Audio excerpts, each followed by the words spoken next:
you very much. Well, Israel, not the United States, appears to have literally fired the first shot amid growing concerns about a nuclear-armed Middle East. Reports that a strike early last month targeted a potential nuclear site in Syria raises in some minds the questions, is this the sort of surgical strike the U.S. might pursue in Iran? Of course, others don't have that question. NBC's Kevin Corke is live for us at the Pentagon. I'm just wondering, Kevin, do you see a parallel here? Because I don't. It's just the overall concern here are nuclear concerns and how we deal with them. And, of course, the U.S., some experts say, could be potentially ramping up against Iran. Well, I think you can look at it a couple of ways. I agree with you. I don't think they're obviously not parallels, but on the same hand, you could say, well, this is not the ideal circumstance to compare it to, but it does speak to the fact that we have heard in the past that the U.S. would act unilaterally if it felt threatened by Iran, for example. And so when someone would say, no, there is no parallel here, I would agree with that. But I would say that it's interesting, and I think it's certainly worth having the conversation.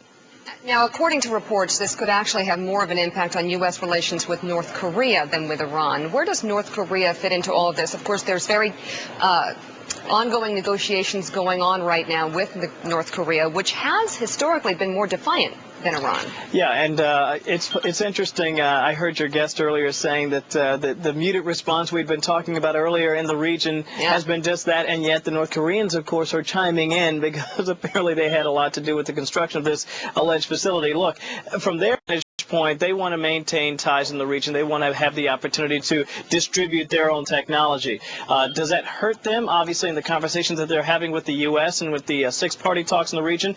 Absolutely. And keep in mind, the American government has been pretty consistent. You've heard Condi Rice say this, the Secretary of State. You know, it's not, I can't think of the new expression. It used to be trust but verify. Well, now they're saying, you know, action for action. So are the North Koreans really following through on some of their pledges? Right. It looks like the answer once again is no. But again, you know, that's for other people to judge. Well, we got to hope that the negotiations are enduring. It would be a nice framework to start from. Kevin Corke, thank you very much. You Appreciate it. We want to end this hour on some breaking news that we're following here, and we'll have more after the break. Prime Minister Ehud Olmert, this is out of Jerusalem, is hinting about giving up control of some Arab neighborhoods in East Jerusalem. This is the first time he's openly signaled a readiness to potentially share control of the city with the Palestinians. And, of course, the video you're looking at is Secretary of State Condoleezza Rice. She met with Palestinian President Mahmoud Abbas today. And, of course, the overall framework for these potential changes or developments in the Middle East, we're looking at a Middle East peace conference potentially to happen in November. So we're moving forward toward that. We'll be back after a break.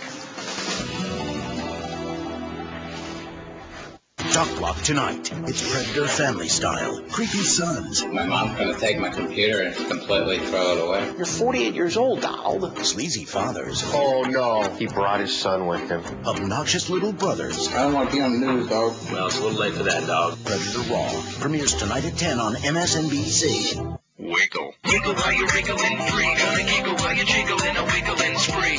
Wiggle. Decadent taste. 60 calories. Sugar-free Jell-O pudding cups. Wiggle.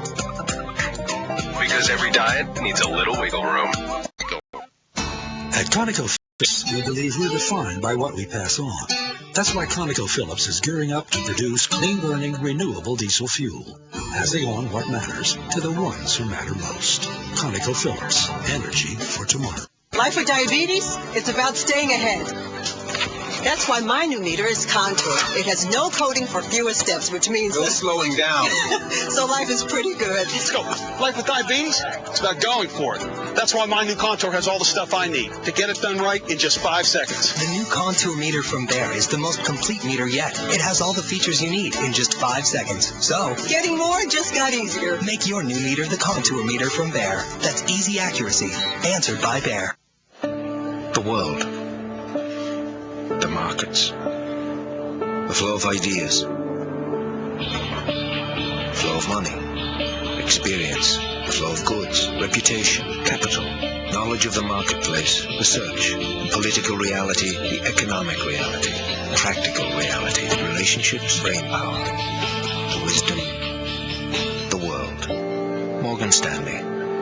Worldwise. Head on. Apply direct directly to the forehead. Apply directly to the